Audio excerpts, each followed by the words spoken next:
Gather in the arms of our mother, earth and sky, breath and stars. Like many relationships with moms, it's okay if it feels a bit complicated. We can make space here for grief and for gratitude, for guidance and for letting go. We can let ourselves be held and hold one another. For all the caretaking we are called to and the courage, we can rest here for a time to recall the proclamation of peace at the start of the first Mother's Day, the vision of a world where all children are safe and held and free. Praise all keepers of this vision, partners all in the birth of a new way and a fuller embodiment of compassion. Come, let us worship together this morning. I want to invite you to rise, embody your spirit, and join in our opening hymn, Fuente de Amor, Spirit of Life.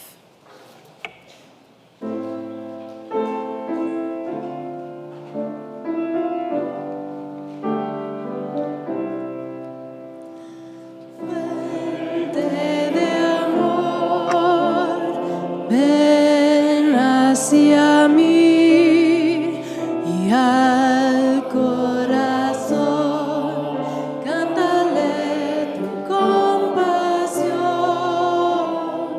sopla al volar, sube en la mar, hasta moldear la justicia de la vida.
Good morning and welcome to First Unitarian Universalist Church of San Diego, where we worship each Sunday in the South Bay, in Hillcrest, and online.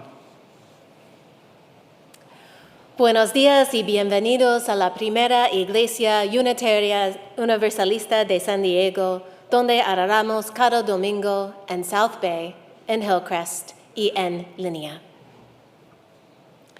My name is Marge Wergel, and I use the pronouns she and her. A special welcome to those of you who are here for the first time. We're glad you're here. Please fill out the welcome card in your order of service. Soy la reverenda Kristen Kuriga y uso el pronombre ella. Una bienvenida muy especial a todos que están con nosotros por primera vez. Les extendemos la invitación de llenar el formulario en el orden de servicio.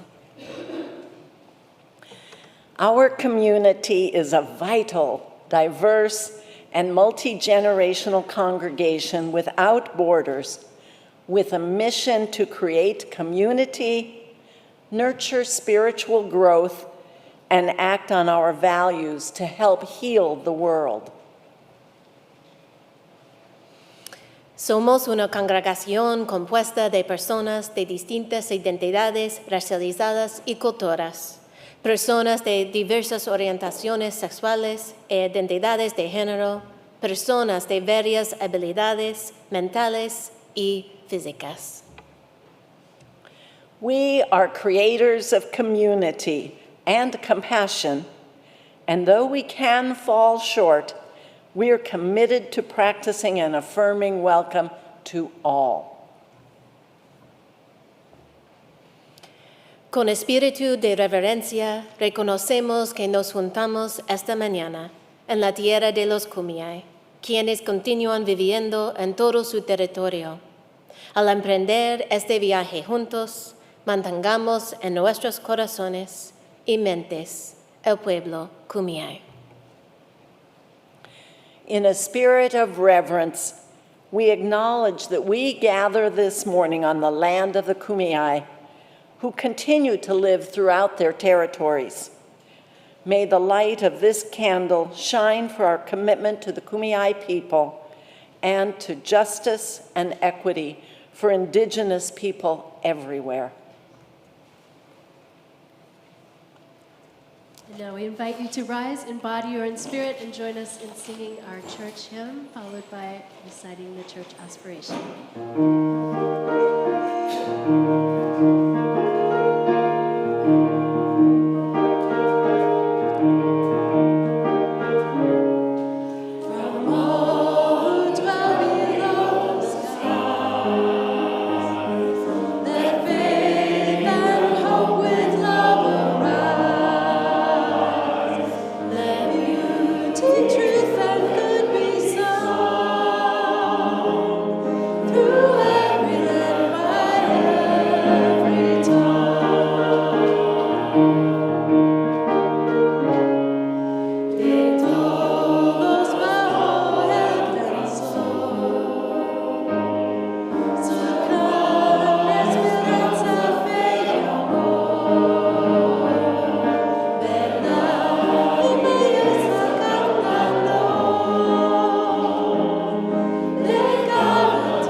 May love be the spirit of this church. May the quest for truth be its sacrament and service be its prayer. To dwell together in peace, to seek knowledge in freedom, and to help one another in fellowship. This is our aspiration. Que el amor sea la doctrina de esta iglesia, la búsqueda de la verdad su sacramento, y el servicio su oración. Vivir juntos en paz, buscar la verdad con libertad y ayudarnos mutuamente en comunidad. A eso aspiramos. Please be seated. Good morning, friends. I only see one or two of our children and youth, and since today is a conversation about compassion, I think I'm just going to let everybody stay where they are, and that means all of you are in the hot seat for the conversation. So, I was thinking today, as we're thinking about compassion, that there are a lot of words that we have for feeling something about other people's feelings. Right? We have empathy. That's actually a fairly modern word, to feel the feelings that someone else is feeling. You know, to sympathize in such a way that you actually feel the feelings. We have words like condolence, you know, to feel sorry, specifically sorrow for someone's loss. Similarly, we have feelings like pity, you know, to sort of look down on someone or to sort of feel superior because of someone else's struggle in a way. We have commiseration, to sort of feel with, but very specifically to sort of feel, you know, grumpy and put out with someone else. And we have one of my favorites, Schadenfreude, which is to feel a little bit of glee and excitement at someone else's maybe well-deserved misery. And so I wonder then, with all of those words, what sets compassion apart? And here's the quiz. Anybody want to give me some thoughts about what do you think, what does compassion mean to you? Oh, it's just like teaching middle school. Taking action to relieve suffering. Taking action to relieve suffering. Any others? Compassion, it's to share the feeling. Yeah, to share with or to share the feeling, literally the word, where we get the word. How about one more? Any others? Oh, here we go.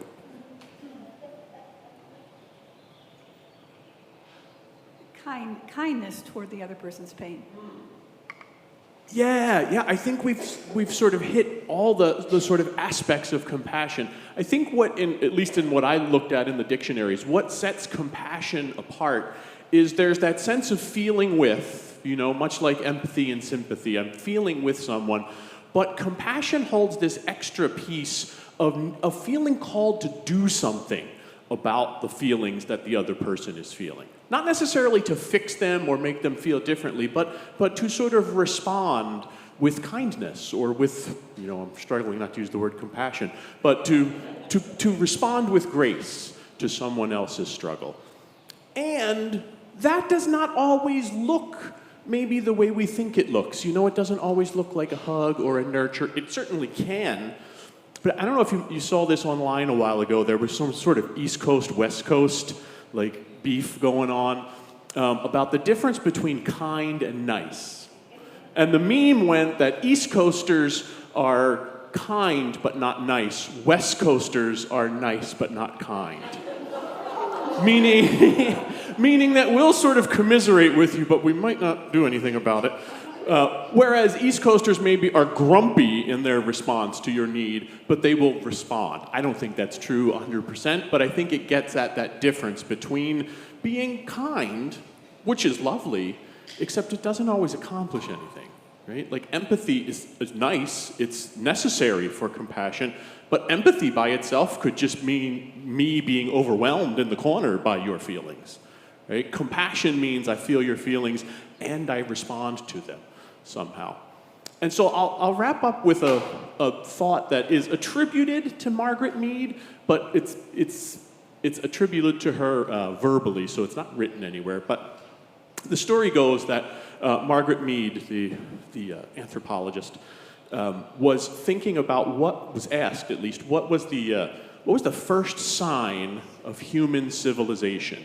And most people with that would go to some kind of tool or fire use or some kind of structural technology thing. And she said that the first time we really saw signs of human civilization was when we found the human remains of somebody whose femur had been broken and had clearly healed. That in nature, a human being with a broken femur, way back in the days, would have died.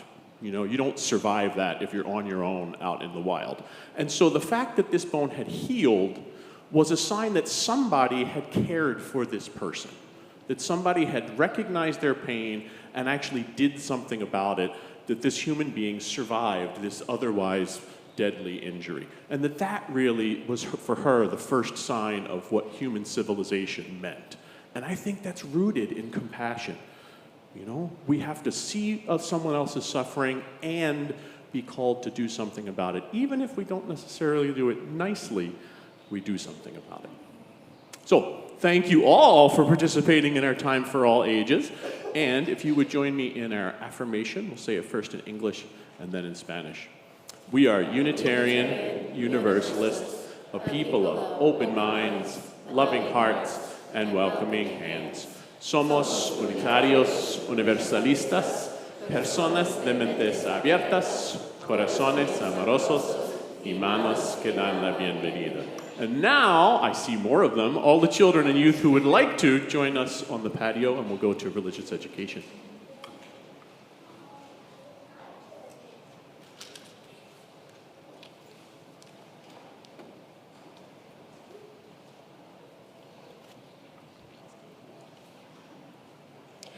We have a few special announcements this morning. I want to remind you that we have lay ministers who are available after the service every Sunday. They're here on the patio on the Hillcrest campus, and they offer a listening presence.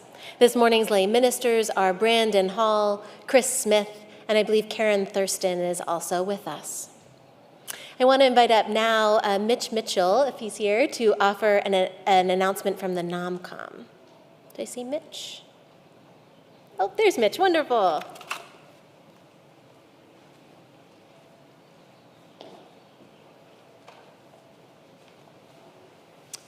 Good morning.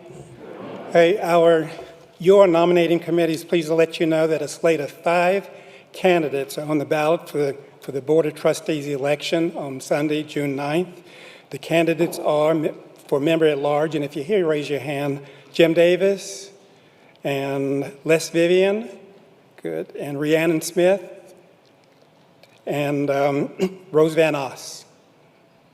Okay, terrific. And the candidate for treasurer is Armin Coleman. So these are all long-term members with impressive histories of involvement, volunteerism, engagement, and support for First Church. If elected, they'll bring a considerable array of talents and conscientious thought to help guide the leadership and governance of our church. The candidates will be on the patio for a meet and greet session after today's service. I encourage you to stop by to get to know them if you don't already, but more importantly, for them to get to know you.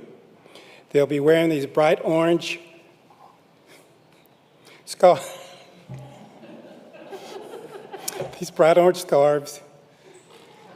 so that you'll immediately recognize them. They're going to be part of a great Board of Trustees. Aren't you glad they're going to represent you? Thank you.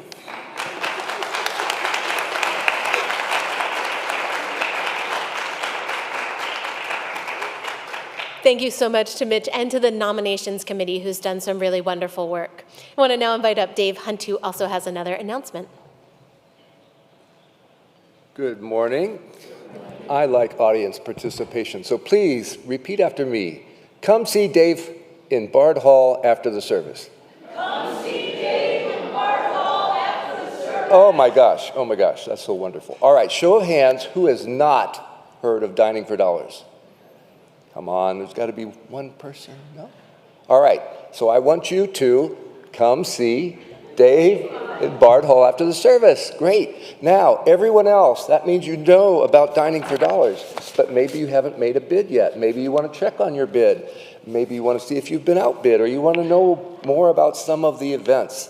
I want you to come see Dave in Bard Hall after the service. Okay, perfect, thank you.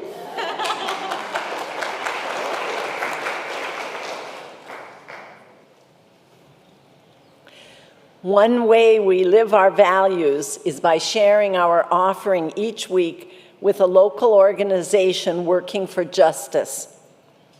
Throughout the month of May, our offering is being received in support of Doors of Change, a local San Diego nonprofit organization working to address youth homelessness. Doors of Change provides rapid, affordable care to homeless youth who are looking for a way off of the streets. Since 2001, they have helped place over 2,800 homeless youth in safe housing. You may donate this morning here in person by credit card using the dip jars, or by cash or check using the donation boxes. If you'd like assistance, please raise your hand. You may also donate online on our church's website, firstuusandiego.org. Thank you for your generosity. This morning's offering will now be gratefully received.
Our reading today is by Christina Feldman from She Who Hears the Cries of the World.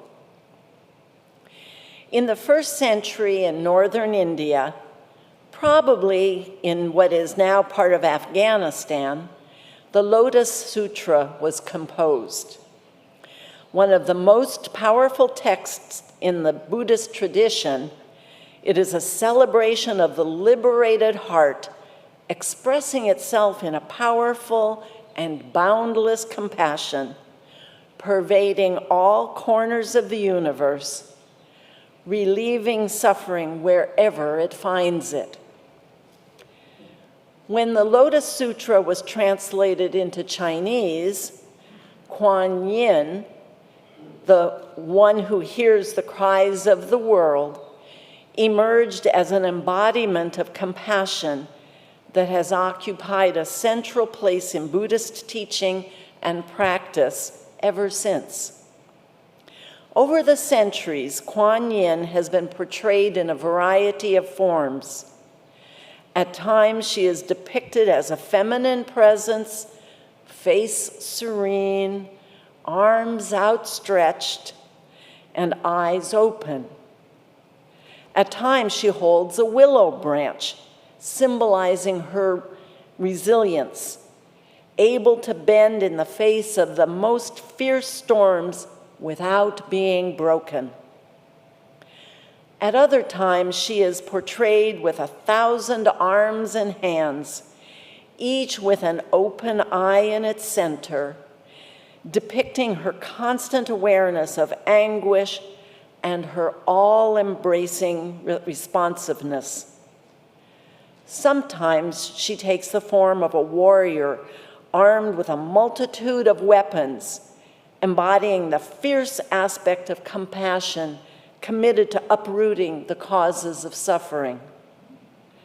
A protector and guardian, she is fully engaged with life.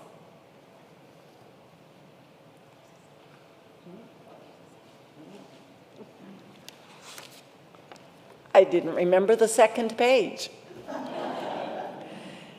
To cultivate the willingness to listen deeply to sorrow wherever we meet, it is to take the first step on the journey of compassion. Our capacity to listen follows on the heels of this willingness. We may make heroic efforts in our lives to shield ourselves from the anguish that can surround us and live within us. But in truth, a life of avoidance and defense is one of anxiety and painful separation. True compassion is not forged at a distance from pain, but in its fires. We do not always have a solution for suffering. We cannot always fix pain. However, we can find the commitment to stay connected and to listen deeply. Compassion does not always demand heroic acts or great words. In the times of greatest distress, what is most deeply needed is the fearless presence of a person who can be wholeheartedly receptive.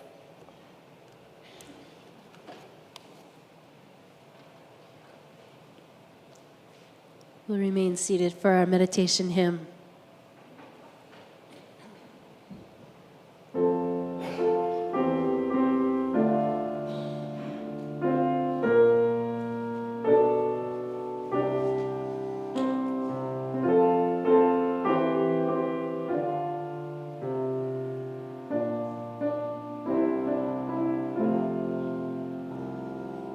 Holy God, it was, and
I invite you to join me in a time of meditation. The meditation I'll lead you in this morning has roots in the Buddhist tradition. It's about developing kindness and compassion for yourself and for others. So I invite you to find a comfortable seated position. This will be a longer meditation, a loving kindness meditation. You might start by feeling your feet on the ground. If it feels good, you might close your eyes or lower your gaze. We begin by noticing the breath, breathing in and breathing out, breathing in and breathing out.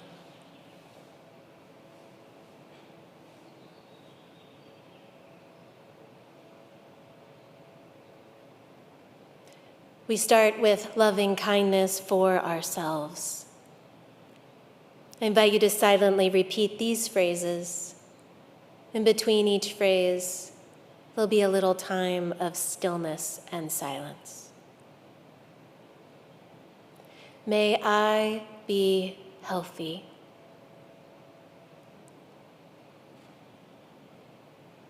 May I be safe.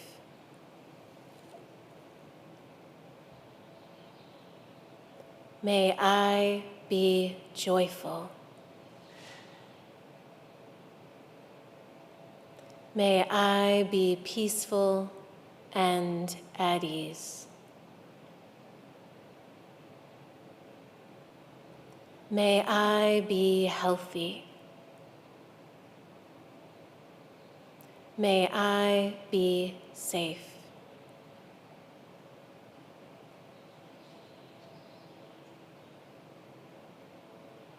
May I be joyful.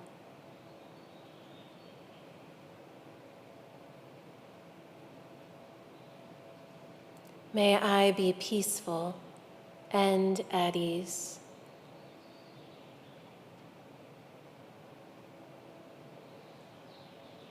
May I be healthy. May I be safe.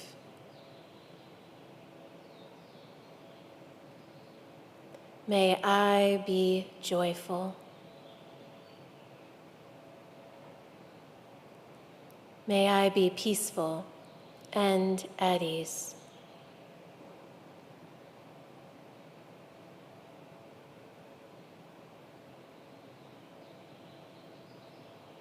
I invite you now to bring to mind someone that you care about.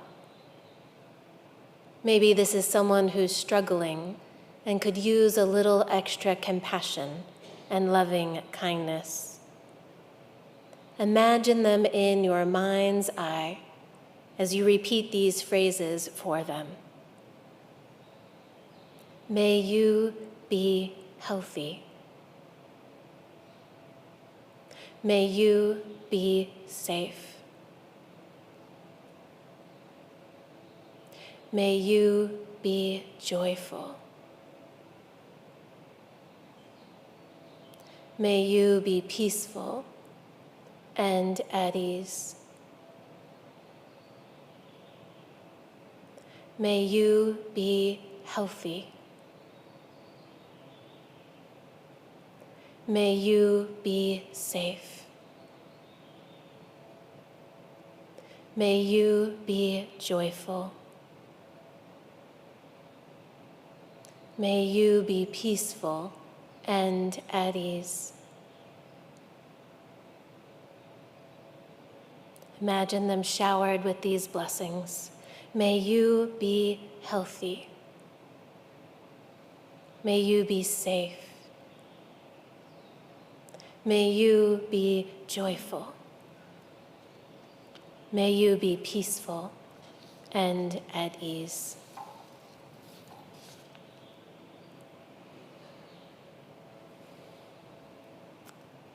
Now I invite you to bring to mind someone who you have a challenging relationship with.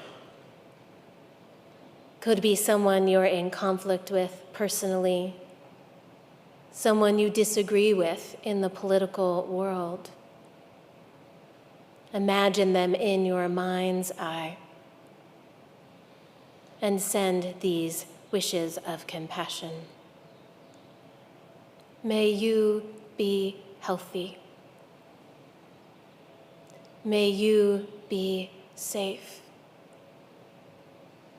May you be joyful.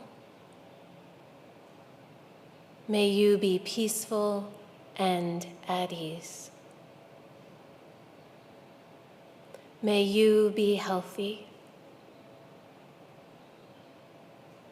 May you be safe. May you be joyful. May you be peaceful and at ease.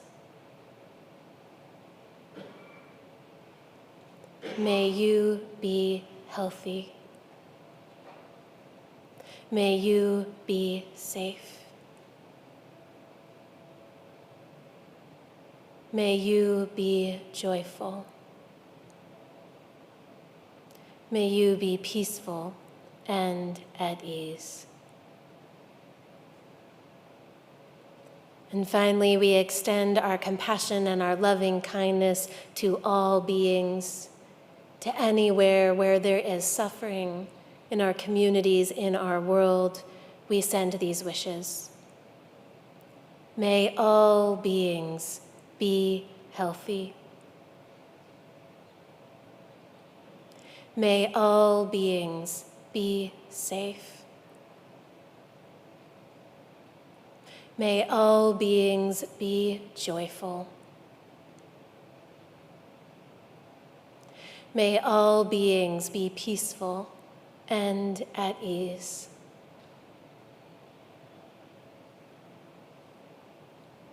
Sending our sincerest wishes. May all beings be healthy. May all beings be safe. May all beings be joyful.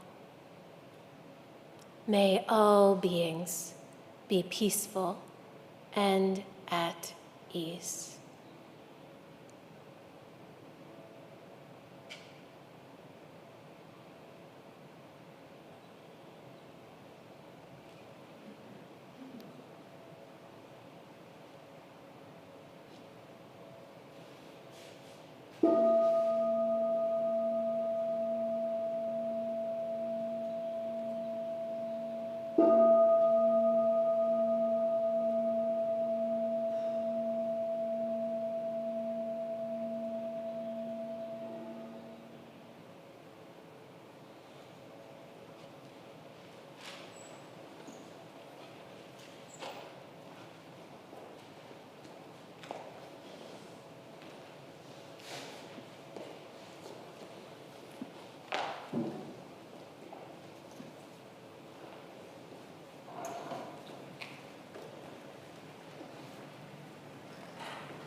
Julia Ward Howe, a Unitarian, a mother of 6, a poet and preacher, teacher and activist, wrote the original Mother's Day Proclamation for Peace in 1870.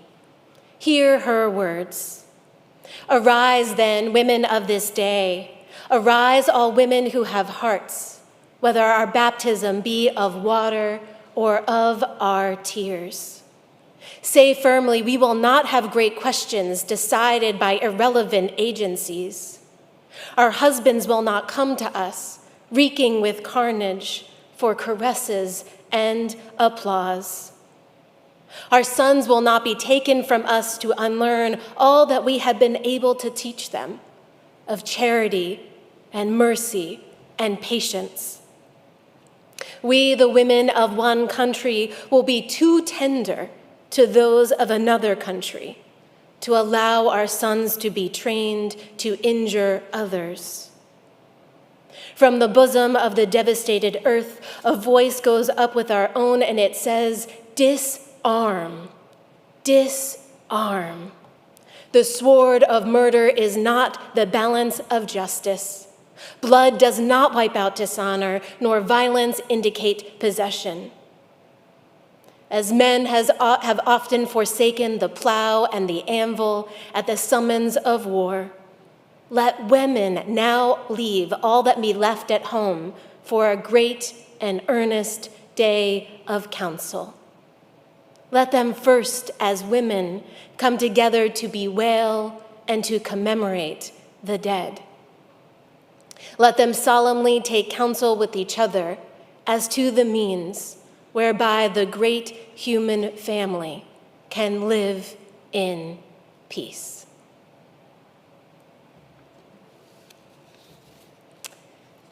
Powerful words.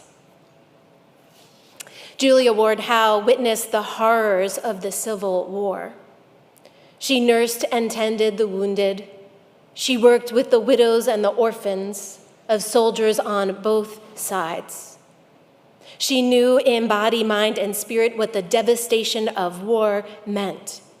And it inspired her to call out for these women to leave their homes, to gather, to grieve, to cultivate compassion for one another, to advocate for peace and justice.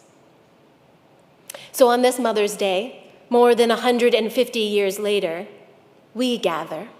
We gather as a people of many genders, and for me, these words still feel resonant and relevant. We are also living in a time of great suffering where we witness the ravages of war. We live so far from the prophetic dream in which our hearts are too tender to commit violence against one another.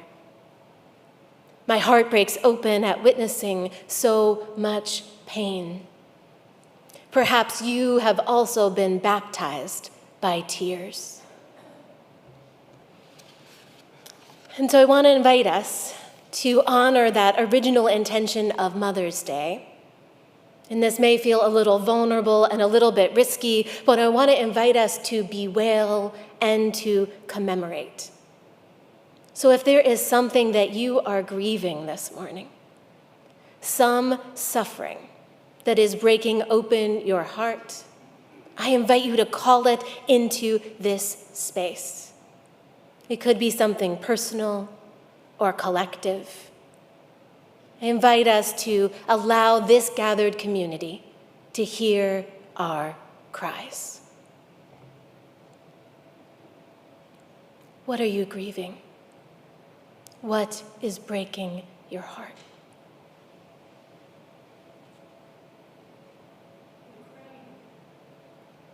Ukraine. Gaza. Floods. A friend's unjust suffering. Unjust suffering. Climate devastation. Sickness.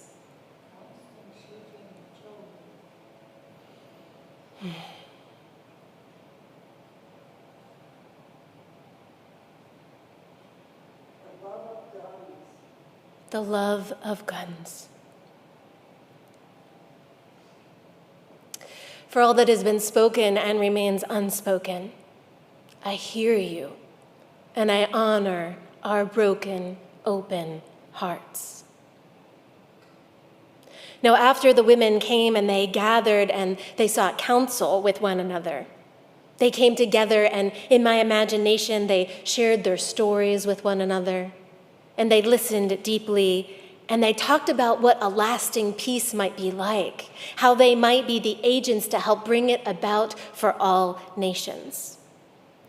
And so today I find myself turning to an archetypal mother for comfort and wisdom, known in the Buddhist tradition as Kuan Yin. Kuan Yin, she who hears the cries of the world, is the bodhisattva of compassion in the Mahayana tradition of Buddhism. She listens deeply and responds to the suffering of every living being. She is not just an entity, she is not just a representation of this awakened heart, she is also an aspect of our own Buddha nature, a part of us that we can cultivate and awaken. Now, I've always been moved by images of Kuan Yin. In my home, on my altar, she stands in a white flowing robe. She's on a lotus flower, and she is pouring out the healing waters into an ocean of suffering. What I love about this image is she's grounded in the spiritual wisdom of the lotus. She's offering what she has to ease the suffering of others, even while she knows that it is small compared to the vast ocean of suffering. But this is not the only version of Kuan Yin. One of the most common ways you see her is in this position of royal ease, one knee propped up, her arm resting. She leans back. Her heart is completely open. She's receptive and present. Sometimes Kuan Yin is seen as a mother, often carrying a child on her hip. When she's not riding a lotus flower, she often rides a dragon, once again pouring out these healing waters of compassion. When she takes the form of Avalokiteshvara, which is her Sanskrit name, she's depicted as having many, many arms. Inside each arm inside of the palm of each hand is an eye. She's continuously aware of suffering, and all these arms give her the ability to respond in any way that is needed. Now, a less common depiction, but important to name, is that sometimes Kuan Yin is seen as a warrior. She's wearing armor, she's poised to go into battle with the forces of suffering and injustice. And I started to wonder, why are there so many versions of this one bodhisattva? Buddhist and art critic Kay Larson writes, "Compassion is the wish that all beings be free from suffering. But suffering has so many forms, and we need many different resources to combat it." And that struck me, that for each form of suffering, we might need a different aspect of compassion. We might need to call on the mother, the healer, the warrior out there, but also in here. So what can Kuan Yin teach us about embodying compassion? About cultivating hearts that are so tender, we cannot imagine committing violence against another being. First, I believe that compassion is about listening, being able to stay present while someone shares their painful lived experiences that might be different than our own. We listen, we bear witness, we feel with. This may sound like a simple thing, but the deep listening of compassion asks that we dethrone ourselves from the center. We open ourselves to the suffering of others, and we lean into the discomfort of feeling with someone else. Compassion asks us to take that position of receptivity and openness, to lower our defenses, to respond from our hearts. When I see images of Kuan Yin in that position of royal ease, I experience that embodiment of presence. She reminds me of a good friend who shows up when you're hurting, who just comes and settles in, maybe doesn't even say any words, just offers a loving presence, is willing to accompany you, to be with you in whatever you're experiencing. Has someone offered you this kind of deep listening? What did it feel like to be held in presence? I had an experience of this past week. Our cat, who was 16 years old, was at the very end of her life. And a vet came to the home to help her make a transition. And even though I knew that she was old and I knew that she was suffering and that she needed to go, it was just breaking my heart. But this person, this vet, came in, and she was so kind and so gentle and so compassionate. She moved slowly. There was plenty of room for silence. She let me hold my beloved kitty while I wept. She let me say all the things that I needed to say. And I had this visceral moment of remembering how powerful compassion is. That when something is hurting, right, she didn't take the suffering. She didn't take the loss. She didn't take the pain. But she said, I'll be here with you in this. And I'll help you. And I'll do what I can to ease the suffering. That is the energy of Kuan Yin. That's the embodiment of compassion. Kuan Yin listens and she accompanies. She moves alongside, not with the intention to save us, but to remind us we are not alone. She stays connected when it's hard and challenging, even if it feels like riding a dragon or being immersed in an ocean of suffering. What I love about Kuan Yin, and which Tony got to, is that she accompanies and she responds. She pours the healing waters. She comforts the child. She reaches out. She is a non-violent warrior for peace. We're reminded of the sometimes forgotten aspect of compassion, that it's not just a feeling or a sentiment. It's about responding from our wide open hearts. Avalokiteshvara has all these many hands because she needs to be poised to respond to what's needed in the moment. And it takes all of these different forms. Sometimes as a mom, I wish I had that many hands to be able to respond, right, to all of the needs of a young person growing up in the world.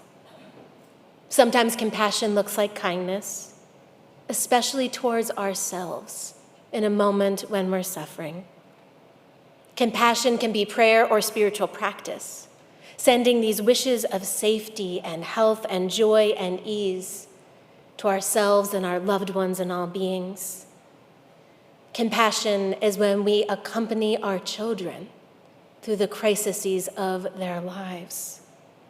It might come in the form of a hot meal, a phone call, a gentle touch, a handwritten card, sitting at the bedside of a dying friend, or offering a loving smile.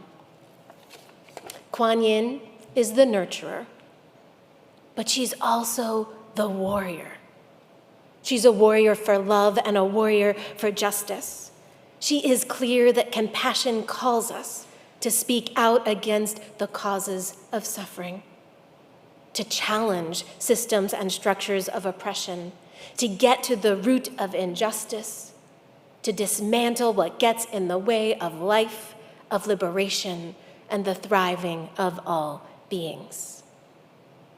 Compassion surely is nurturing and understanding, but sometimes compassion is fierce in her convictions, loud in her decorations of love, demanding about the right to life, equality, and healing. Compassion is Julia Ward Howe calling out, disarm, disarm. Her voice resounding through the ages, her cry for the world reaching us right here, right now. So this Mother's Day, may the spirit of our ancestor, Julia Ward Howe, and the embodiment of the Sacred Mother, Kuan Yin, comfort us, encourage us, support us, breathe life into our commitment to be embodiments of love and compassion in action. May our compassion be as expansive as the many forms Kuan Yin takes. And when we are challenged, because we will be challenged, may we come back to the heart. May we come back to one another, to grieve together, to seek counsel, to work for a world with justice and peace for all beings. May it be so.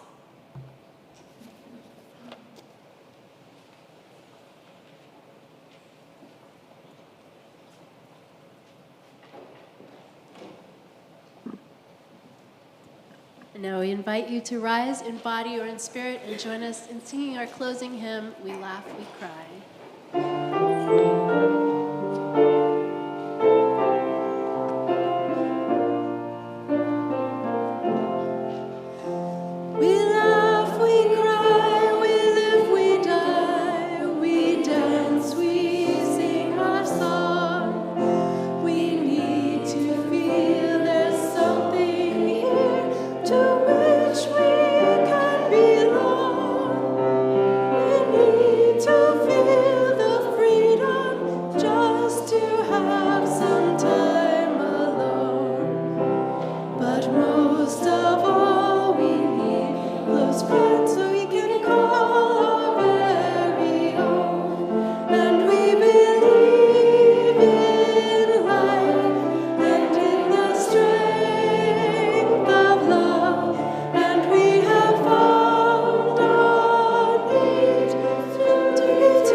And then we come together.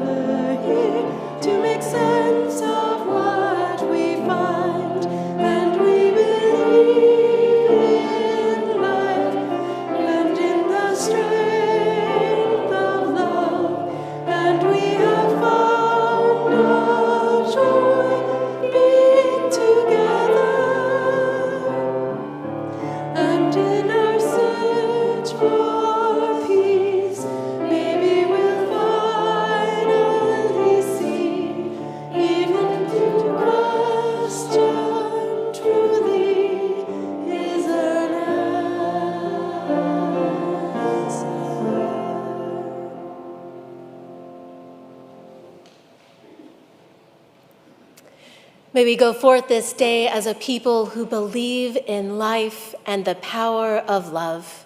And may we go forth and embody compassion. Blessed be, and go in peace.